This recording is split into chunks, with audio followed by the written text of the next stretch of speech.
Hello বন্ধুরা, আজকে যে ভিডিওটা নিয়ে এসেছি এটা হলো ওয়েস্ট বেঙ্গলের কৃষ্ণনগর, নদিয়া জেলা এটা। তো কৃষ্ণনগর যখন ঘুরতে গেছিলাম তো এই রাজবাড়ি, তো রাজবাড়িটা কৃষ্ণচন্দ্র রায়ের নামে তৈরি হয়েছে, উনিই তৈরি করেছেন এটা। সেটা 1728 থেকে 1782-তে তৈরি হয়েছিল।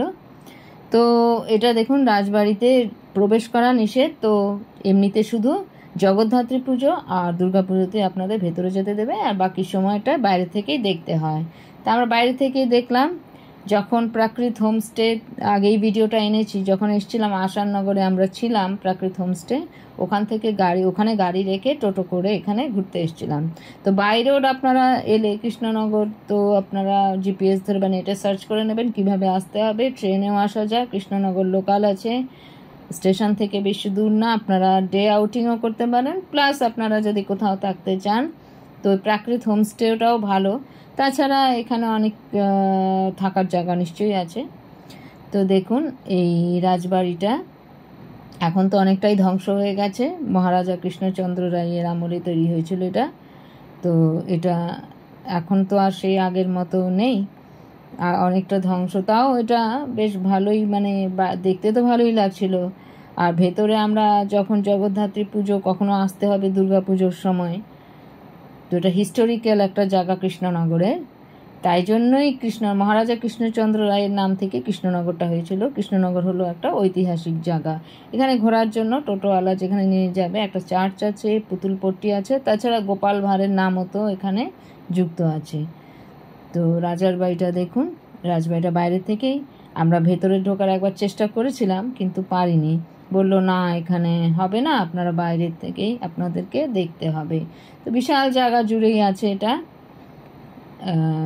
আর কৃষ্ণচন্দ্র রায় আর গোপাল ভাঁড় সবাই চেনে কৃষ্ণনগরে। এবার একটা চার্চ এসছে, কৃষ্ণনগর ক্যাথিড্রাল চার্চ। দেখুন, এটাও ভেতরে ছবি তোলা নিষেধ, তাই জন্য বাইরে থেকেই একটুখানি আমি ভিডিও আর একটা ছবি তুলেছি আর ভিডিও করেছি। এটার আর্কিটেকচারও খুব সুন্দর। আর এটা দেখুন, ইউরোপিয়ান আর্কিটেকচার আছে, নিট অ্যান্ড ক্লিন একদম। আর ভেতরের যে প্রেয়ার রুমটা, চার্চের বিশাল বড় প্রেয়ার রুম, আর চারদিকে বেশ শান্ত পরিবেশ, আর খুবই সুন্দর। এটা নিট অ্যান্ড ক্লিন একদম। আপনারা যখনই আসবেন এই ক্যাথিড্রাল চার্চটা কৃষ্ণনগরে একদম দেখবেন কত শান্ত। আপনি একদম, মানে আলাদাই একটা ফিলিংস আসবে এখানে, ভাইবস আসবে আলাদাই একটা। তারপর আমরা এখান থেকে গেলাম চার্চ থেকে পুতুলপট্টি, যেটা ঘূর্ণিতে আছে কৃষ্ণনগরে।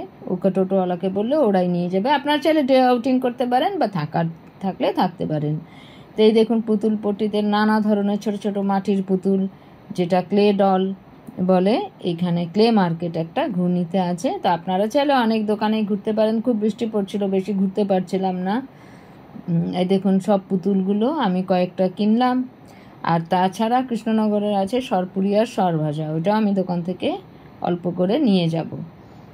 তো দেখুন কি সুন্দর পুতুলগুলো আছে, আমি কয়েকটা কিনলাম। এই যে এগুলো আমি কিনলাম, এগুলো বললো আমাকে প্যাক করে দাও। এই সামনের দুটো, বেশি তো নিয়ে যাওয়া যাবে না, রাখারও তো জায়গা চাই। তো আমরা এই 3টে জায়গায় ঘুরলাম। তো কয়েকটা ছবি এর মধ্যে আনলাম। দেখুন রাজবাড়িটা কত সুন্দর। কৃষ্ণনগর একটা ঐতিহাসিক জায়গা। তো আপনারা যখনই আসবেন, একটু ঠান্ডার সময় এলেও ভালো, বা জগদ্ধাত্রী পুজো আর এগুলো তো নিশ্চয়ই খুব ভিড় থাকবে। আর থাকার জায়গাও কৃষ্ণনগরে আছে। তাছাড়া আমি তো বললাম যখনই মানে কৃষ্ণনগরের শান্তিপুর, ফুলিয়া এগুলো তো আসা যায়। তো বাইরের যারা আসছেন কৃষ্ণনগর রোড ধরে, যেটা শিলিগুড়ি যায় যে রোডটা, সেটা ধরে আসতে পারেন, বা আপনারা চাইলে ট্রেনে আসতে পারেন। ট্রেনে যার কৃষ্ণনগর লোকাল আছে, তারপর আপনার স্টেশনে নেমে টোটো নিয়ে নিলেই ডে আউটিং আপনারা করে নিতে পারেন। থাকার দরকারও হয়তো হবে না যারা কাছাকাছি থাকেন। যারা দূরে থাকেন আপনারা থাকতে পারেন। তো খুবই সুন্দর লাগলো জায়গাগুলো। রাজবাড়ি, তারপরে চার্চ, তারপরে পুতুলপট্টি। এখন আমরা এই টোটো করেই আবার চলে যাব, গিয়ে হোমস্টেতে লাঞ্চ করব। তো তারপর আবার ওই লাঞ্চ করে আমরা আবার ব্যাক করে আসবো বাড়িতে। তো এখন আমরা দেখালাম এই গোপাল ভাঁড়ের নাম, কৃষ্ণচন্দ্র রায়ের নাম, এই কৃষ্ণনগর ঐতিহাসিক একটা জায়গা। তো আজকে এই ভিডিওটা এই পর্যন্তই, আবার আসবো, বাই।